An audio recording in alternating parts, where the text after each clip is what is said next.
여러분, 아베가 국제적으로 망신을 당하고 있습니다. 페페TV야, 하루 이틀 일이냐? 왜 이렇게 호들갑이야? 네, 맞습니다. 하루 이틀 일이 아니기는 합니다.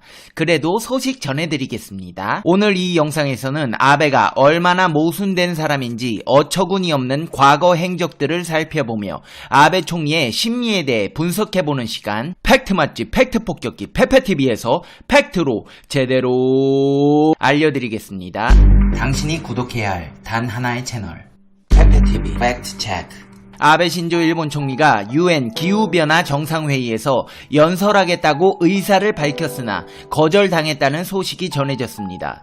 일본 교도통신은 다수의 일본 정부 관계자 말을 빌려 이같이 보도했습니다. 보도에 따르면 지난 9월 미국 뉴욕 UN 본부에서 열린 기후변화 정상회의 당시 일본 정부는 아베 총리가 지난 6월 일본 오사카에서 열린 주요 20개국 정상회의 결과 등을 설명하기를 바란다는 의사를 전달했지만 거부당했습니다. 거절 배경으로는 일본이 이산화탄소 배출이 많은 석탄 화력 발전소 건설을 추진하고 있는 것 등이 언급됐습니다.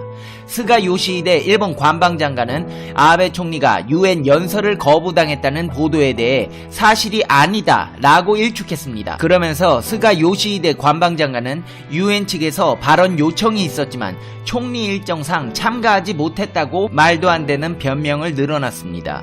아니, 교도통신에서 정부 관계자들이 이미 다 인터뷰했는데 창피한 거 알기는 아나 보네요. 일본 정부 관계자들도 입 진짜 가벼운 것 같아요. 항상 보면 정부 관계자들이 다 진실폭로 하더라고요. 지난 9월 기후변화 회의에서는 아베 총리가 아닌 고이즈미 신지로 일본 환경상이 참석했습니다.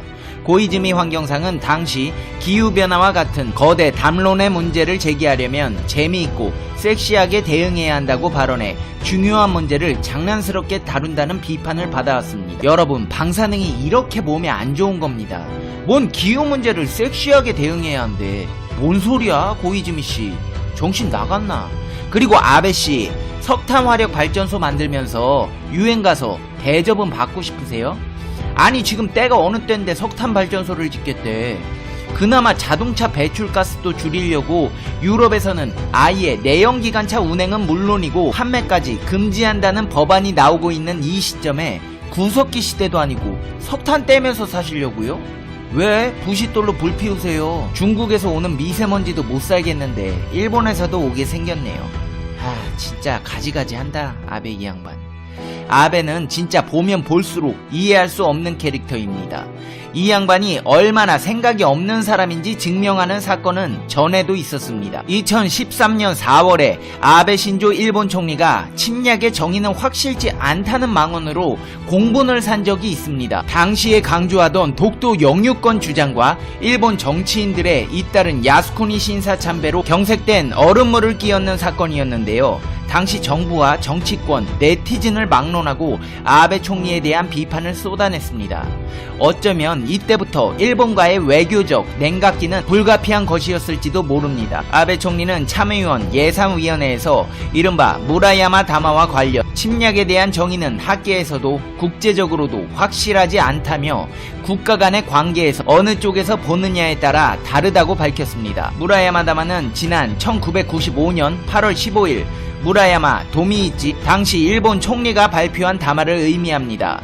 무라야마 전 총리는 이 담화를 통해 식민지 지배와 침략으로 아시아의 여러분께 많은 손해와 고통을 줬다며 통절한 반성의 뜻을 표한다고 사과한 바 있습니다. 즉, 아베 총리의 발언은 주변국들을 상대로 한 과거 제국주의 일본 침략 및 수탈을 정당화하는 의미로 받아들여질 수도 있다는 평가였습니다. 주변국들의 분노를 살 수밖에 없는 대목이기도 합니다. 당시 우리 정치권에서는 일본 아베 정권과 정치권이 과거 제국주의적 망상에 사로잡힌 일본의 침략 전쟁으로 형언하기 어려운 고통을 겪은 대한민국과 이웃나라들을 분노케 하는 망동을 잇따라 저지르고 있다고 지적했습니다. 또한 일제의 침략에 대한 반성과 사죄를 담은 무라야마 다마를 계승하지 않겠다고 했던 아베 총리가 이제 일제의 잘못을 미화하고 일본의 평화헌법을 휴지 조각으로 만들기 위해 노골적인 역사 왜곡을 시도하고 있는 것이라며 아베 총리와 그를 추종하는 내각의 삐뚤어진 역사인식과 망동을 강력하게 규탄한다는 입장을 발표했었습니다. 아베의 망언은 이뿐만이 아니었습니다. 아베는 이렇게 망언을 하고 2013년 11월에는 한국을 어리석은 국가라고 비판했다는 일본의 최대 주간지 슈칸분슌의 보도가 큰 파문을 일으켰습니다. 당시 슈칸분슌은 특집 기사를 내며 한국의 급소를 찌른다는 제목의 기사를 냈습니다. 이 기사에서 가장 주목되는 부분은 크게 세 곳인데요.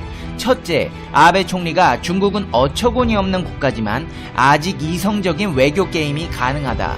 한편 한국은 단지 어리석은 국가라고 말했다는 겁니다. 둘째는 아베 총리의 측근이 최근 한국이 일제강점기에 강제징용됐던 피해자들에 대해 일본 기업이 배상해야 한다는 판결을 내리고 있는데 실제 일본 기업이 배상금을 징수하는 사태가 오면 금융제재를 통해 한국에 제재를 가할 수밖에 없다고 했다는 겁니다. 2013년에 나왔던 이 기사는 현실화되어 지금 무역보복으로 이어지고 있습니다. 와, 여러분 소름 돋죠? 이거 2013년에 일본에서 나온 기사예요. 그리고 셋째는 아베 총리의 자민당 총재 특별보좌역인 하기우다 고이치 중의원 의원 발언을 소개했는데요. 그는 한일 간의 교착 상태를 타개하기 위해선 한번 야스쿠니 신사나 교과서 문제로 풍파를 일으킬 필요가 있다. 그런 다음에 협상 테이블에 앉으면 된다. 또 한국은 외환 보유액이 적기 때문에 일본이 원화를 사들여 원화 강세를 유도하면 한국 경제를 흔들 수 있다고 말했다는 겁니다. 당시 아베 총리는 사흘 연속으로 한국 관련 행사에 참석하면서 조속한 정상회담을 원한다고 말했는데 당시 보도 내용과는 배치되는 행보라 파문은 더 컸습니다. 게다가 슈칸분슌은 한국 비난과 폄하에 앞장서고 있는 잡지입니다. 발행 부수가 주간지 중에 가장 많다고 하지만 우익 선동에 능한 잡지로 소문이 나 있습니다. 따라서 일본 내 반한 분위기를 고조하기 위한 목적이 깔려 있다고 볼 수밖에 없었습니다. 그러면서 당시 아베 총리는 계속해서 한국과의 관계 개선을 위해 노력하고 있다는 점을 대내외에 역설해서 한국이 대화에 응하지 않는다는 그릇된 인상을 국제사회에 심어주고 있었습니다. 아베는 당시 이 기사들은 사실이 아니라고 모두 부정했지만 지금 이 기사들은 모두 사실이 되어 있습니다. 한마디로 모든 게 아베의 예정된 수순대로 가고 있다는 겁니다. 이렇게 한국은 어리석다. 한국에 사과한 거 다시 한번 생각해봐야 한다. 아주 한국 사람들 속 뒤집어 놓던 아베. 이 양반의 어이없는 행보는 계속됩니다. 2017년 10월 일본 중의원 선거 공식 선거 유세 마지막 날 선거 유세를 끝내고 아베 신조 총리가 향한 곳은 다름 아닌 한국식 불고기집이었습니다. 니혼게이자이 신문에 따르면 이날 밤 아베 총리는 도쿄 도심 아키하바라에서 마지막 연설을 하고 아베가 향한 곳은 시부야구의 단골 불고기집인 가레야로 향했습니다. 가레야 식당명은 코리아를 발음대로 한자로 기재한 것입니다. 가격은 등심 1인분에 4,000엔, 냉면 850엔, 육회 1,000엔 정도로 도쿄 물가에 비해 저렴한 편입니다. 아베 총리와 부인 아키 여사는 평소 한식을 자주 즐기는 걸로 유명합니다. 특히 아베 총리가 단골인 가레야에서 식사를 하는 장면은 자주 공개되기도 했습니다. 이 때문에 아베 총리는 일부 극우 인사들로부터 비난을 사기도 했습니다. 니 왜 한국 음식 먹으니까? 니 일본 총리 아니므니까? 한국은 어리석다면서 어리석은 나라의 음식을 왜 먹고 있으므니까? 이거 알고 보니 한국 스파이였으므니다. 어떻게 일본 총리가 한식을 먹으므니까? 일본 내에서 이렇게 지들끼리 논란이 됐던 적이 있습니다. 2013년 10월에는 인도네시아 발리에서 열린 아시아 태평양 경제협력체 에이펙 정상회의에서 아베 총리는 대한민국 정상을 만나 나는 한국 요리를 자주 먹고 있으므니다. 한국 음식이노 너무 맛있으므니다. 라고 인사말을 건넸고 2013년 9월 말에는 도쿄에서 열린 한일축제 한마당에 부인 아키 여사가 참석한 것도 화제가 되었습니다. 이렇게 아베는 일반인의 상식으로는 이해할 수 없는 한국에 대한 일방적인 밀당이 이어지고 있습니다. 이제 페페TV의 결론 듣겠습니다. Conclusion. 페페TV. 일본이 사과했으니까 그만하자는 분들도 계시잖아요. 저는 하토야마 유키오 전 총리가 한국에 와서 무릎 꿇고 사죄한 이 모습이 거짓이라고 생각하지 않습니다. 진심 어린 사과였다고 생각합니다. 하지만 후임 총리가 그 사과는 모두 무효임은이다. 한국이 너무 어리석은 국가임은이다. 이렇게 하면 그 사과는 모두 무효가 돼버립니다. 앞서 말씀드린 2013년 슈칸분슌 기사에서 알 수 있듯이 아베는 한국을 업신이 여기고 있습니다. 이 기사들은 2019년 이미 모두 현실화되었습니다. 아니 이거는 뭐야 대체.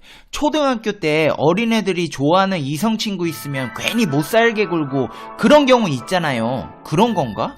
진짜 아베는 연구 대상입니다. 제가 나름대로 아베의 심리 분석을 위해 여러 가지 자료나 영상을 봤음에도 불구하고 아베 총리는 당최 이 세상 상식이 아닙니다. 국제회의에서 자유무역의 중요성을 강조해놓고 수출 규제하고 방사능 유출시켜놓고 안전하다고 하고 여러분은 혹시 아베가 이러는 이유에 대해 아시나요? 페페TV는 여러분의 생각이 궁금합니다. 댓글로 여러분의 생각을 남겨주세요. 여러분 크리스마스가 얼마 안 남았습니다. 늘 그래왔듯이 특별한 계획도 없고 그냥 집에서 쉬는 날이긴 한데 성탄은 그래도 뭐랄까 약간 설레이는 마음이 있는 것 같아요. 여러분은 크리스마스에 뭐 하실 거예요? 무엇을 하시든 항상 집안에 평안이 가득하시고 행복하시고 즐거운 날들이 되시길 페페TV가 응원하겠습니다. 날 추우니까 따뜻하게 입고 다니시고요. 그래도 유니클로 히트텍은 입지 마세요. 그럼 다음 영상에서 봬요. 안녕.